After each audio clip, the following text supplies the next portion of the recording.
네, 반갑습니다. 전한길입니다. 네.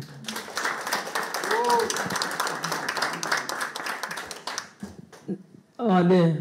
먼저 좀 방송이 겹쳐가지고 좀 늦어서 죄송합니다. 먼저 오늘 와보니까 사실 국회 국민제한권이라는 좀 어떻게 보면 굉장히 무거운 그런 주제를 가지고 이 자리에 마이크를 들게 됐는데요. 저는 법 전문가가 아닙니다.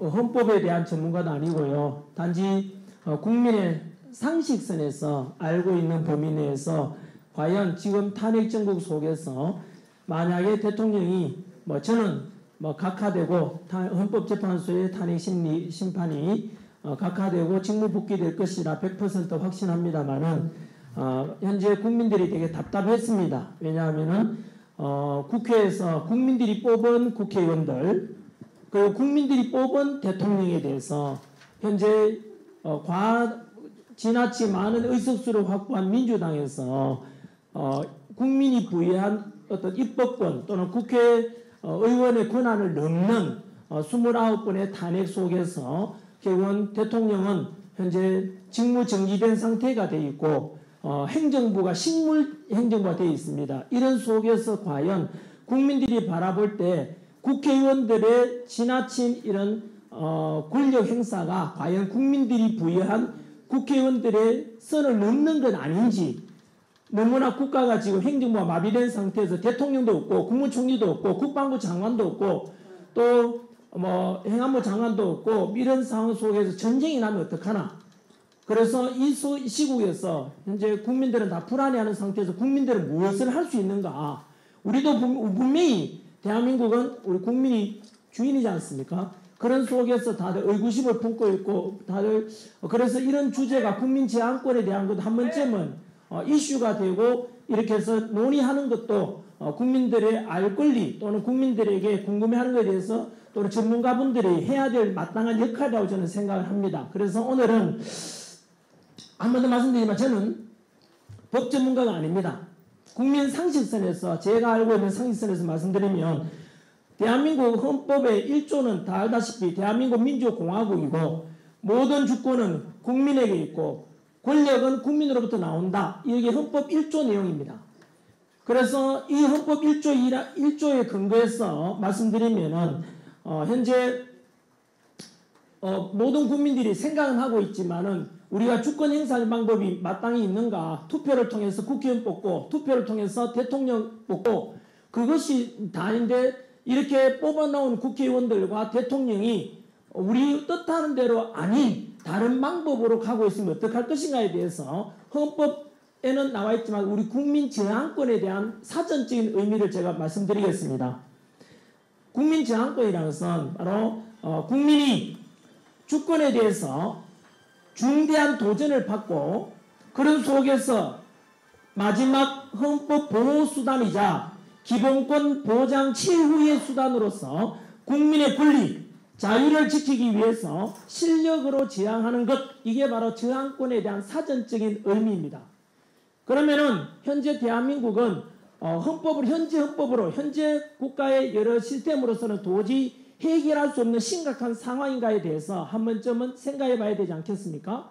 국민 제한권을 과연 행사하는 것이 정당한가에 대한 그런 상황에 대한 판단이 돼야 되지 않겠습니까?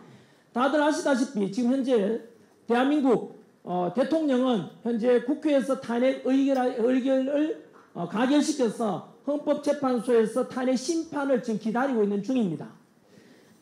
그리고 이 비상기업을 계기로 해서 일어난 이 현재 상황에 대해서 돌아보면은 왜 비상기업을 선포했는가 원인이기도 한데요. 국회 알다시피 다수 의석을 확보한 민주당에서는 무려 29번의 탄핵이 있었습니다. 그 29번의 탄핵을 알고 나면은 이거는 심각한 그냥 단순한 탄핵이 아닙니다. 심지어 감사원장을 탄핵했지 않습니까? 감사원장에 대한 탄핵 사유가 뭡니까? 바로 전 정부 문재인 정부 때 바로 우리 청와대 그 당시에 무슨 실장이었죠? 실장인데 정의용 실장에 대해서 안보실장이었죠. 그 중국에다가 우리나라 1급 군사 비밀인 사드 배치에 대한 정보를 중국에다가 넘겨준 것에 대한 의혹이 있어가지고 감사원에서 감찰을 하려고 하는데 그것을 막은 게 바로 민주당입니다. 그게 탄핵 사유입니다. 과연 이게 국민들에 하여금 민주당에 부여한 또는 입법부에 부여한 권한이 맞는지, 그러면서 감사원은 지금 중단되어 있는 상태 아닙니까? 두 번째, 바로 검사에 대한 탄핵입니다. 쉽게 말하면 이재명 범죄에 대해서 검사가 그 범죄 혐의를 수사하려고 하니까 검사를 탄핵시켰습니다. 이것은 국민들이 부여한 권한에 정면으로 위배될 겁니다. 어떻게 범죄자를 수사하고자 하는 검찰을 탄핵한다는 것은 도저히 있을 수 없습니다. 뿐만 아니고 법무부 장관에 대한 탄핵 사유는 바로 이재명을 째려봤다고 해서 탄핵시켰습니다. 이거는 초등학생이 들어도 웃을 만한 일이고 이거는 도저히 납득이 되지 않는 그런 탄핵 사유일 겁니다. 그로 인해서 행정부는 현재 국가 시스템이 마비되어 있다고 말해도 과언이 아닙니다. 덧붙여서 다들 아시다시피 대통령에 대한 예산, 바로 특활비에 대해서 80억 정도 되는 특활비를 민주당에서는 예산을 빵원으로 만들었습니다. 그 말은 결국은 대통령으로 하여금 직무를 그만하라는 뜻입니다. 이것은 국민이 뽑은 대통령이자 또 국민이 뽑은 행정부 수반에 대한 정면 도전이라고 봐야 됩니다. 쉽게 말하면 대통령 하지 말라는 뜻입니다. 이것을 바라보고 있는 국민들은 심정이 어떻겠습니까? 뿐만 아니고 비상기금 계기로해서 대통령에 대한 탄핵 소추를 의결했지 않습니까? 그게 가장 큰 원인이 바로 내란 혐의고 비상기금은 곧 내란이다. 이렇게 등식을 성립시켜서 국민들에게 선동했지 않습니까? 하지만 비상기금은 내란이 아닙니다. 지금도 여전히 언론에서 민주당에서는 내란 수계, 내란 우두머리라고 해서 윤석열 대통령에 대해서 덮어씌우고 있지만 그거 거짓말입니다. 왜냐하면 비상기금은 헌법 77조에 보장된 대통령의 고유 권한입니다. 그러면 과연 비상기금이 곧 내란이 되려면은 바로 내란이 될 수 있는 이유가 있어야 되지 않겠습니까? 그 이유로서 지금까지 우리한테 민주당이 우리가 또는 알고 있는 상황은 바로 대통령이 비상기금을 선포했고 국회의사당에서 의원들이 비상기금 해제를 못하도록 의정을 막았고 국헌을 문란시켰다라고 핑계를 그 이유를 댔지 않습니까? 그래서 내란이다라고 했지만 이미 드러났지 않습니까? 뭐냐면 바로 그 내란 그 혐의로 덮으시기 위해서 국회의원들이 비상기금 해지를 못하도록 의결 못하도록 국회를 끌어내라라고 했다라고 했는데 그것이 조작됐다니 드러났지 않습니까? 바로 특전사령관 곽종건 특전사령관을 김병주 민주당 의원 그리고 부성찬 그리고 박범계 민주당 의원이 미리 불러가지고 리허설 됐다고 이미 다 증언이 나왔습니다. 그리고 곽종건 스스로 이미 음성 녹음도 이미 밝혀졌지 않습니까?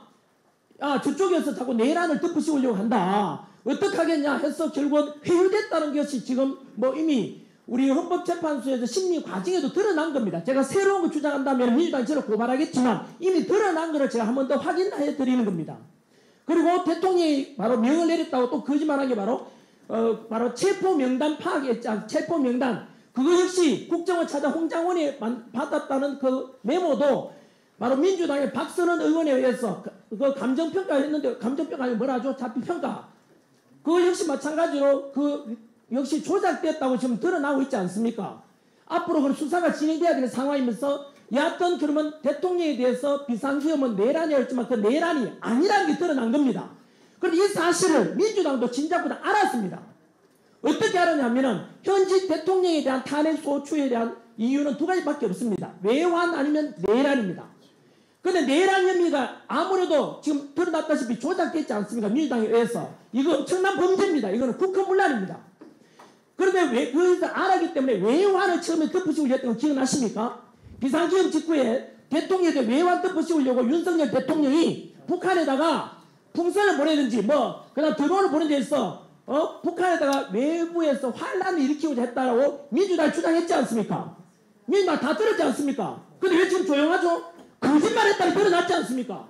외환죄 어쨌든 거짓말로 드러났죠? 내란 혐의도 지금 거짓말로 드러나고 있고 그것을 지난주에 주장만 아니고 바로 지난주에 있었던 3월 7일 금요일 날 바로 현재 구치소에 구속되어 있던 윤석열 대통령에 대해서 바로 즉시 석방하라라는 서울중앙지법의 지기현 판사의 판결문에 보시면 뭐라고 나와 있는지 아십니까? 석방 사유 민주당에서부터 거짓말하고 있죠. 뭐라고 했냐면은 그 석방 사유는 구속 기간에 대해서 날짜로 하느냐 시간으로 하느냐에 대해서 오차 때문에 단지 구속 사유가 없었을 뿐인데 그래서 곧 진행될 대통령의 헌법재판소의 탄핵 심판에 영향을 미치지 않는다라고 이야기했지만 그렇지 않습니다. 그 지기현 판사의 판결문에 보시면 대통령 석방에 대한 사유에 보시면 첫 번째가 말씀드린 대로 대통령 구속에 대한 시간에 대해서 날짜가 아니라 시간이었는데 그 오차도 있었고 두 번째 뭐 나왔는지 아십니까? 대통령에 대해서 체포와 구속을 주도하는 게 공수처입니다. 그 공수처에서 불법으로 수사했고 체포했고 구속했다라고 그게 나와 있습니다. 따라서 지기현 판사의 판결문에 의하면 대통령의 모든 체포와 구속도 결국은 불법이었다는 뜻입니다. 그럼 고민이 또 뭐 나오는지 아십니까? 세 번째 석방 사유에 보시면은 바로 내란죄에 대해서 불분명하다고 분명히 나와 있습니다. 따라서 당연히 곧 있게 될 헌법재판소의 재판관들 또한 그 형법의 내란죄에 관한 것을 분명히 영향을 받을 것입니다. 안 받을 수가 없습니다. 그래서 결국은 대통령 석방하라라는 명을 내렸는데요. 결론 돌아가 보면은 비상기업은 곧 내란이다. 내란숙이라고 지금 여기에 계신 언론들도 똑같이 보도하고 있지 않습니까? 그게 내란이라는 증거 어디 있습니까? 반박해 보시라고요. 없지 않습니까? 이미 내란의 죄를 덮으시고 아까 말씀드린 대로 그렇게 했지만은 민주당에서 곽종근 우리 특전사령관을 회유했는 것이 드러났지 않습니까?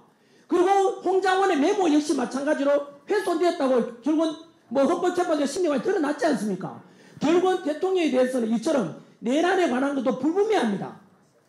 이것은 곧 있게 될 헌법재판소의 심리에도 분명히 저는 영향을 미칠 거라 보고요. 덧붙여서 제가 원래대로 돌아간다면 그러면 결국은 대통령은 비상기업은 대통령의 고유 권한이었고 왜냐하면 행정부를 마비시키고자 했던 29번의 탄핵과 일방지 예산 삭감으로 해서 행정부는 더 이상 대통령이 할 수가 없습니다. 법적인 한도 내에서는. 그래서 피차 어쩔 수 없이 대국민 호소용으로서 비상기업을 헌법 77조에 보장된 대로 비상기업을 선포했고 헌법에 보장된 대로 2시간 만에 국회에서는 탄핵에 대해서 비상기업을 해제 의결했고 6시간 만에 윤석열 대통령께서는 직접 국회 의결에 따라서 비상기업 해제했습니다. 모두가 헌법에 따른 것이었습니다. 헌법 위반한 게 없습니다. 그렇다면은 이제는 돌아봐야 되죠. 누가 과연 내란을 일으키려 했는지 누가 국가 시스템을 망가뜨리는지 그건 민주당이 지신 겁니다. 내란에 대한 이것을 조작하거나 했다는 것을 이건 얼마만 두고 이거는 향후에 엄청난 파장이 됩니다. 이거는 있을 수 없는 짓을 한 것입니다. 감히 대통령에 대해서 내란 혐의를 덮으시려고 했다고 조작하려고 했다고 이건 있을 수 없는 짓을 범죄를 저질렀다고 생각합니다. 여하튼 거기에 근거해서 결국은 행정부는 마비되고 이런 속에서 국민이 할 수 있는 건 무엇이겠습니까? 국민이 할 수 있는 건 뭐겠습니까? 국회의원에게 부여한 우리의 권한을 넘어서 지금 행정을 마비시켰지 않습니까? 현재 국회의원들 우리가 소환할 수 있는 소환제도 없지 않습니까? 그럼 할 수 있는 게 뭐겠습니까? 결국은 국민의 저항권밖에 없다고 저는 생각합니다. 여러분 박수. 아까 말씀드린 대로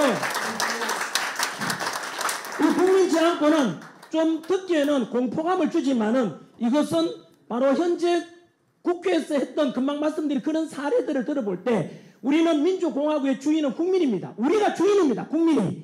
우리 국민이 할 수 있는 권한을 행사해야 되는 정당한 권리 행사입니다. 그래서 마지막 우리의 자유를 보장받고자 마지막 우리 기본권을 보장받고자 저는 저항할 수 있다고 저는 생각합니다. 그래서 어쨌든 이것은 이제 곧 있게 될 헌법재판소의 재판 심리 결정에 따라서 좀 달라질 수 있지 않겠습니까? 그래서 지난주에 있었던 서울중앙지법의 지기현 판사의 분명한 대통령 석방에 대한 결정문에 나와 있듯이 이 첫 번째는 공수처에서 이루어졌던 그 수사 자체가 내란 수사권이 없지 않습니까? 내란 수사권이 없는 공수처가 왜 수사를 했느냐 그 자체가 무효라는 뜻입니다. 체포도 무효고 따라서 구속도 무효라 이 뜻입니다. 그리고 덧붙여서 그 다음에 내란죄에 관한 것도 불분명하다고 분명히 지기현 판사가 판결을 내려 있습니다. 판결이 아니라 결정 명령한 것이죠. 그래서 그 결정에 대해서 한 번 더 생각해 보시기 바라고요. 그리고 덧붙여서 저는 선관위에 대한 것도 국민들이 저항권이나 또는 이거는 어떤 저항권이든 아니면은 국회 해산할 수도 있는 사유가 된다고 저는 생각합니다. 어제 우리 윤상현 의원께서도 국회 해산에 관한 이야기를 처음으로 공론화시켰던데요. 한번 들어보십시오. 현재 선관위에 있었던 모든 부정과 비리들 전 국민들이 현재 공로하고 있는 일입니다. 공분하고 있습니다. 무려 감사원에서 감사 결과 878건의 비리가 나타났다는 것 상상을 초월합니다. 그리고 그 감사원에서 비리를 조사했는데 선관위에 답변하기를 선관위는 가족회사이다. 그리고 따라서 친인척 채용은 너무나 당연한 것이다라고 말했습니다. 이게 있을 수 있는 표현입니까? 분명히 선관위라는 것은 우리 헌법에 보장된 기관이면서 덧붙여 거기에 소속된 사람들은 국민들의 공무원입니다.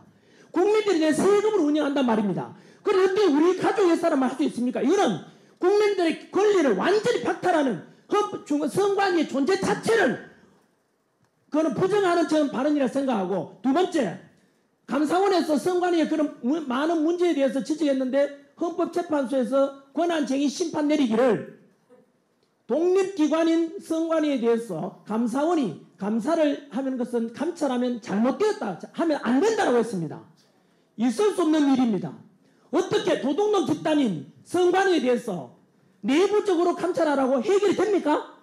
이게 해결될 수 있는 일입니까? 그러면 선관위는 외부의 어느 누구로부터 감사받지 않고 국민으로부터 감시받지 않는다면 그거는 저는 민주주의에 대한 도전이라고 저는 봅니다. 헌법을 위반했다고도 생각이 듭니다. 그래서 더 국민들을 화나게 만든 것은 왜 그러면 헌법재판관들은 그런 심판을 내렸을까? 바로 한통속입니다. 선관위원들도 판사입니다. 그리고 현재 헌법재판관 중에서 6명이 선관위원장 출신입니다. 이 말은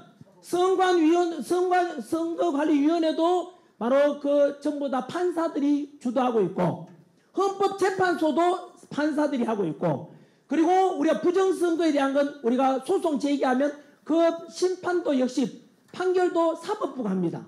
셋 다 판사라 이 뜻입니다. 이것도 마찬가지로 다음에 헌법이 바뀐 다음에 반드시 개정돼야 될 문제입니다. 그래서 결국은 선관위도 판사, 헌법재판소도 판사, 국민들이 할 수 있는 권한이 아무것도 없습니다. 지금 국민들이 뭐합니까? 이런 거에 대한 문제도 지적하면서 연장선에서 저는 부정선거에 대한 이야기도 또다시 이야기 안 할 수가 없습니다. 왜냐하면 민주주의에서 국민이 주권을 가지고 그 주권 행사하는 가장 중요한 것이 바로 투표입니다. 그래서 선거에 관한 문제는 우리 주권 행사의 가장 중대한 문제이기 때문에 단 한 건의 부정이나 비리나 의심을 사서도 안 됩니다. 그럼에도 불구하고 지금까지 있던 부정선거와 그리고 선관위의 아까 말했던 878건의 비리 말고도 선관위가 저질러왔던 일들에 대해서는 그동안 부실한 바로 투표함 관리, 그리고 해킹이 위험성이 높은 보안이 너무나 취약한 바로 관리, 서버 관리, 그런 것에 대해서 윤석열 대통령 심지어 비상계엄 선포 이유 중에 하나가 바로 이런 선관위에 많은 의혹과 문제가 있는데 감사원의 감사도 안 받는다 하고 국정원의 조사도 안 받는다 하지 않습니까? 그리고 선관위에서는 공보관을 통해서 다 받았다지만 거짓말입니다. 분명히 다는 건데 거짓말입니다. 부정선거에 관한 것은 단 한 번도 조사받은 적이 없습니다. 그래서 이 속에서 저는 더 충격적인 통계 자료가 있습니다. 제가 부정선거에 관한 의혹, 이런 저만 제시한 게 아닙니다. 이거는 부정선거에 관한 건 한 번 더 그 중대성은 금방 말씀드린 대로 국민들이 주권 행사하는데 가장 중요한 투표권인데, 이 투표권은 우리 80 넘은 할머니, 90 넘은 할머니께서 휠체어 타고 나오셔서 내 한 표를 행사하러 나온 이유가 뭡니까? 내가 행하는 한 표도 도둑맞기 싫은 그 소망 아니겠습니까? 그 주인으로서 행사하는 권리에 행사하는 거 아닙니까? 그것이 절대 훼손돼서 안 될 것입니다. 하지만 그동안 우리 선관위에다가 부정선거에 대한 것을 170여 건 부정선거 의혹에 대해서 우리가 소송을 제기했었고 그중에 150건이 전부 다 패소했습니다. 그러면 선관위에서 말하기를 봐라, 전부 다 부정선거를 제기했지만 그 떨어진 사람들이 그냥 핑계 대려고 하는 거 아니냐, 쉽게 말하면 다 패소했지 않냐, 더 이상 부정선거에 대한 것은 소송 제기하지 말라 하는데, 그거 여러분 어떤 일이 내막을 아셔야 됩니다. 그 내막 보시면은 앞으로 이 구조라면 어떤 부정선거 의혹에 관한 것도 우리가 소송 제기하면 100% 패소하게 됩니다. 왜 그런지 아십니까? 부정선거 의혹을 제가 소송 제기하면은 고소하게 되면 피고소인이 선관위원장입니다. 선관위원장이 대법관을 겸직하고 있습니다. 지방선관위원장은 지방판사가 겸직하고 있습니다. 결국 판사가 곧 선관위원장을 겸직한다 이 뜻입니다. 쉽게 말하면 판사는 중간에서 심판을 제대로 판결해 줘야 될 건데 선관위와 한 통속이다 이 뜻입니다. 여러분 제대로 재판이 되겠습니까? 그동안 부정선거 의혹 제기해서 패소했는 사람들 이야기 한번 들어보십시오. 이미 유튜브라는 이런 새로운 미디어를 통해서 드러난 게 너무 많습니다. 저는 오늘 첫 번째 제기하고 싶은 것은 부정선거 이야기만 하면 음모론이라 하죠. 음모론이라고 하는 사람은 무지해서 그렇습니다. 저도 원래도 그랬습니다. 저도 원래는 음모론 아닌가? 아까 말씀드린 대로 부정선거 의혹 제기하게 되면은 야 그건 선거에 제가 핑계 대려고 하는 거 아니냐 면피용 아니냐라고 했지만 실제로 그렇지 않습니다. 너무나 많은 부정선거에 대한 의혹에 관한 것도 너무 많고 그것에 대해서 저는 공론화시켜서 두 번째 서버 관리 너무나 부실합니다. 그리고 세 번째 사전 투표에 관한 게 너무 깜깜입니다. 예를 들어 보십시오. 전환길이가 부정선거 의혹이 있다. 우리 대한민국도 대만처럼 수개표하고 수작업으로 투표하고 수개표하고 수작업으로 집계하자 그랬지 않습니까? 그런데 언론에서는 제 말을 잘라가지고 야 대한민국에 전부 다 수개표하고 다 하는데 왜 그러냐 전자개표하지 않는데? 라고 하더라고요. 여러분 거짓말입니다. 여러분 우리나라에 선거는 크게 투표 세 종류가 있습니다. 당일 선거 때는 그다른 강당 같은 데 모여가 개표 같이 하지 않습니까? 수작업합니다. 저희 아내도 공무원으로서 가서 거기에 작업 참여했다. 저 다 알고 있습니다. 하지만 거기서는 부정이 잘 일어나기 쉽지 않습니다. 왜? 다 보고 있으니까요. 하지만 집계와 그 다음 일상은 전산으로 진행됩니다. 제가 문제 제기하고 있는 것은 뭐냐면은 바로 사전투표입니다. 사전투표 두 종류가 있습니다. 관내 투표와 관외 선거 투표가 있거든요. 관내라는 것은 내가 선거 당일날 여행 가겠다. 그날 내가 부재 중이니까 미리 그 장소에 가서 투표하는 곳에 투표하는 겁니다. 이게 관내 선거고 사전선거. 관외 선거라는 것은 아예 해외에 가 있거나 이럴 때 우편으로 보내는 겁니다. 우편으로 보내는 거 한번 여쭤보겠습니다. 여러분 혹시나 관외 투표하신 분들 요즘 쿠팡이나 물건 하나 사도 내 물건이 배달이 왔는지 아닌지 카톡 오고 문자 옵니다. 그런데 관외 투표하신 분들 내 투표했는 것이 제대로 선관위에 제대로 갔는지 연락받은 적 있습니까? 그거 택배 보낼 때 경찰이 다 참관합니까? 안 하잖아요. 전환길이 아니라 전두길, 전삼길, 전사길 투표했다고도 알 수가 있습니까? 그걸? 모르잖아요. 선관위에서는 그럴 리가 없다 하지만 그 아닌 것을 말하는 게 아니라 아닐 수 있다는 것도 의혹 제기할 수 있는 거예요. 거기다가 사전투표 이것에 대해서 아마 저는 이건 제 이야기 아닙니다. 저는 이영돈 PD라고 KBS PD 하신 분이 최근에 유튜브 올린 거에 의하면 22대 총선입니다. 불과 작년입니다. 작년 있는 투표에서 무려 사전 투표와 그래서 당일 투표가 있는데 당일 투표에서는 당선되었는데 사전 투표 때문에 떨어진 사람이 50명. 거꾸로 말하면 당일 투표에서 지고 사전 투표에서 이겨가지고 당선된 사람이 무려 50명이나 됩니다.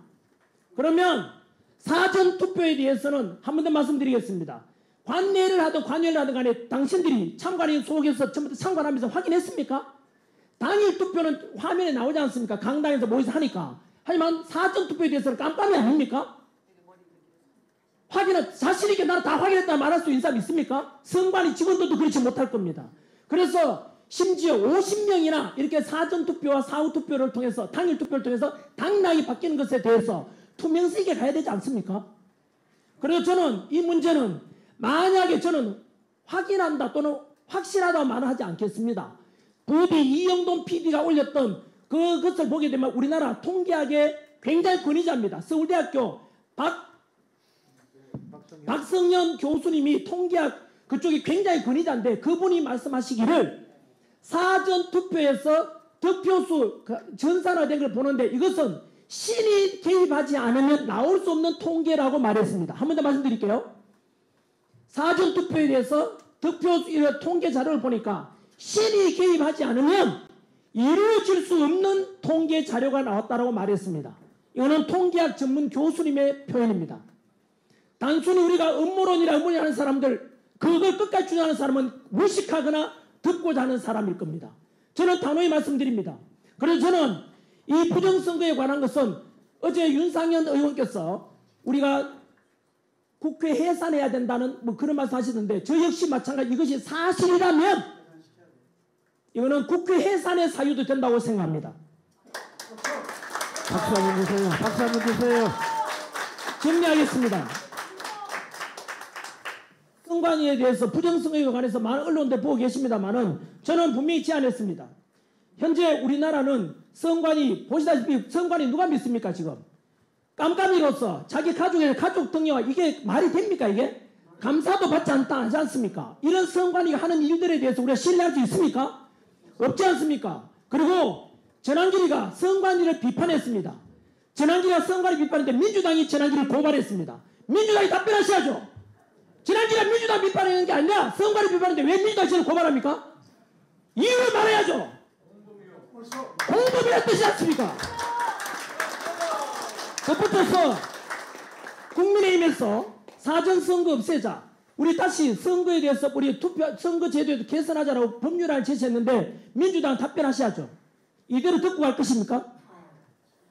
여러분, 이거는 국민이든 선관위 직원이든 여당이든 야당이든 향후 우리가 공정한 투표를 위해서는 어느 누구를 막론하고 우리가 문제 있으면 부실하면 안 되지 않습니까? 다음에 대선하든 총선하든 지방선거를 하든 간에 다 공개적으로 하고 보다 신뢰 있는 선거제도를 개선해야 되지 않습니까?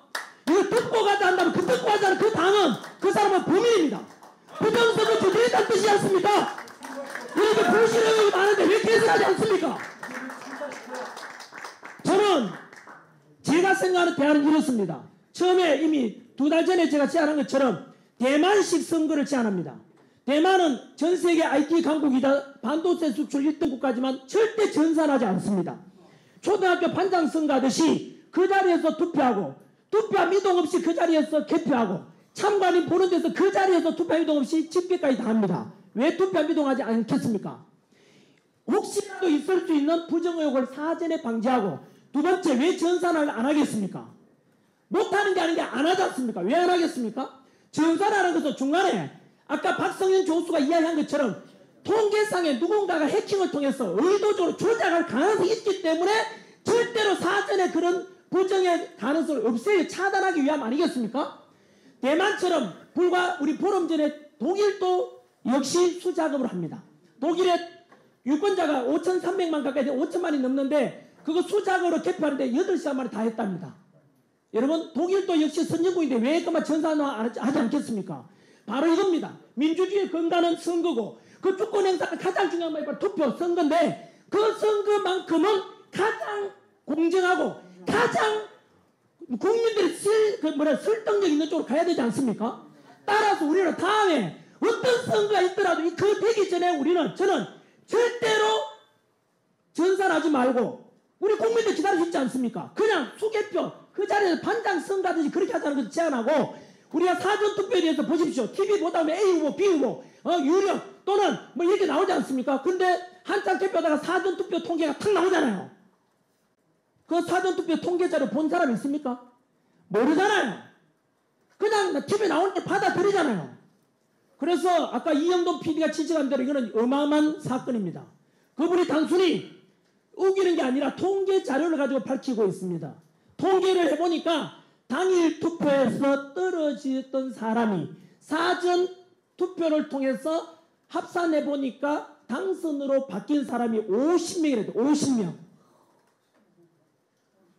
이런 것에 대해서 언제까지 우리가 음모론이라고 언제까지 부정할 것입니까? 저는 한 번 더 말씀드립니다. 여당이든 야당이든 국민이든 선관위 지우는 간에 이제부터는 우리 대한민국 선거제도를 바꿔가야 되지 않겠습니까 여러분? 여기 누가 반발하겠습니까 여러분? 반대하는 사람이 그저 반국가적인 사람이라고 생각합니다. 왜 부정선거 이렇게 많은데 불구하고 왜 개선 안 하려고 하는지 저는 이해가 되지 않습니다. 저는 대만식 이런 오직 투표만큼만은 그래서 8 넘은 할머니께서 100세 넘은 할머니께서 휠체어 나와서 그 한 표 행사하는 것을 절대로 도둑맞지 않도록 해야 될 겁니다. 경기도 파주 지역에 진동면이가 얻은 면이 검증으로 나옵니다. 파주에서 21대 총선에서 거기에서 유권자 수보다 득표수가 더 많이 나온 사람도 있습니다. 여러분 이게 뭔지 아십니까? 옛날 3.15 부정선거와 비슷합니다. 유권자 수보다 득표수가 더 많고 100세 넘은 사람이 그렇게 많이 나왔습니다. 왜 우리가 묵인합니까? 여러분 이거 증거입니다. 증거. 이게 무슨 음모론입니까? 한 번 더 말해 음모론이라 주장하는 사람은 무식하거나 애써서 외면하려는 둘 중에 하나일 겁니다. 저는 국민들이 다 알기를 바랍니다. 저는 진실을 알리고 싶습니다. 여하튼 이야기가 좀 길어서 죄송합니다만은 첫 번째 드린 말씀은 국민 제한권 차원에서 과연 지금 우리 국민이 부여한 국회의원들의 권한을 넘어서 행정부를 마비시키고자 하는 29번의 탄핵, 그 탄핵 속에는 국가 시스템을 중단시키고 대통령 특활비를 빵을 만들었다는 것은 아예 대통령 직무를 못하게 하는 것입니다. 그것은 국민이 국회의원에 부여한 권한이 아닙니다. 그것은 국민이 뽑은 윤석열 대통령에 대해서 마찬가지로 그것은 국가 시스템을 국민에 대한 주권에 대한 정면 도전이라고 저는 생각합니다. 한 번 더, 윤석열 대통령 비상기업이 곧 내란은 아닙니다. 맞습니다. 절대로 될 수가 없습니다. 저는 여기 언론에 묻겠습니다. 우리 중학교 때 배운 사회 지식을 활용하면은 중학교 때 배웠습니다. 어떤 범죄에 대해서 형으로 확정되지 않을 때까지는 무죄 추정의 원칙이 있다고 들었습니다. 이미 이재명 야당 대표는 이미 여러 범죄에 연루돼가 있고 현재 대북 송금에 관한 거 북한에 돈 보내준 거 이거는 유엔 제재 위반이고 미국의 독자적인 제재 대상이 됩니다. 하지만 우리 이재명에 대해서 우리가 범죄자 이런 말 잘 안 하지 않습니까? 왜요? 아직은 재판에 2심이 앞두고 있기 때문에 확정되지 않아서 말하지 않습니다. 그에 비하면 윤석열 대통령 아직 1심도 판결하지 않았습니다. 그런데 왜 내란이랍니까? 거짓말 아닙니까? 거짓말이지 않습니까? 그렇게 내란이라고 내란 속이라고 누구라고 보도하는 언론사가 있다면 그 민주당 떠나버립니다. 왜요? 민주당 똑같은 말 하지 않습니까? 그런 거짓말로 국민을 선동하는 것입니다. 다시는 언론에서 민주당도 마찬가지 내란이라는 말을 쓰면 하면 안 되는 것입니다. 덧붙여서 현재 윤석열 대통령은 서울중앙지법의 지기현 판사께서 분명히 판결했습니다. 분명히 판결이 아니라 분명히 명령 결정을 했습니다. 이거는 공수처에서 수사권 없는 공수처가 체포하고 영장 그리고 또 우리 구속한 것은 잘못됐다고 이야기했습니다. 내란에 관한 것도 아직 확정되지 않았다고 분명히 이야기했습니다. 반면에 민주당이 윤석열 대통령에 대해서 내란 외환죄를 덮으시고자 했던 그 북한을 동원한 외환죄 덮으시고자 또 거짓말로 드러났습니다. 또한 내란죄 덮으시려는 것도 아까 말씀드린 대로 민주당 의원들이 곽종건 특전사령관을 이렇게 회유해가지고 역시 말에 이거 조작됐다라고 조작될 가능성이 크다고 이미 헌법재판소에서 심리과정에서 나왔고 또 홍장원 국정원 차장이 메모했는 것도 마찬가지로 박선원의 국회의원 민주당 박선원 의원하고 필적이 비슷하다는 이야기도 이미 많이 나왔습니다. 이런 속에서 윤석열 대통령에서 외란죄 덮으시는 것도 거짓으로 끝났고 내란죄 덮으시는 역시 지금 허구가 드러나고 있는 것입니다. 모든 국민들은 알아가고 있습니다. 이 속에서 정리드리면은 과연 이런 속에서 우리가 국회를 국민 입장에서 우리 주권을 가지고 있는 국민인데 국회의원들이 이렇게 마구잡이로 탄핵하고 그것도 국민 세금을 하지 않습니까? 이런 것을 과연 국민들이 허용을 해야 될지에 대해서 저항권에 대해서 한 번쯤 논의해야 한다고 생각하고 끝으로 선관위에 수많은 부정과 비리가 있고 그리고 바로 통합선거임명부도 오픈하자 해도 안 하지 않습니까? 선거도 오픈 안 하지 않습니까? 이런 의혹에 대해서 우리는 부정선거에 관한 단순한 음모론이 아니라 바로 아까 이영돈 PD가 유튜브에 가면 있습니다. 통계 자료를 가지고 밝히고 있습니다. 서울대학교 박성현 교수의 통계에 근거하면 사전 투표에 대해서 통계가 이렇게 나올 가능성은 신의 계획이 있어야만 나올 수 있다고 이야기했습니다. 그런 속에서 우리가 그께서 만약에 그 이영돈 PD 통계에 의하면 떨어질 뻔했던 국회의원이 사전 투표에서 많은 표를 얻어가지고 50명이 당선됐을 수 있다. 쉽게 말하면 50명의 당락이 바뀔 수 있다. 이런 주장이 있습니다. 국민들이 알고 난 뒤에 판단했으면 좋겠습니다. 그것이 만약에 사실로 드러난다면 22대 총선은 무효가 됩니다. 무효가 되기 때문에 조기 총선을 해야 된다 이 뜻입니다. 이거는 국민들이 알아야 된다고 생각해서 강력히 주장합니다. 저는. 그래서 이거는 제가 법전문가도 아니고 국민의 상식선에서 말씀드렸습니다. 혹시나 표현이 좀 과격하거나 또는 비법적인 이런 편이 있더라도 양해 좀 해주시기 바랍니다. 감사합니다.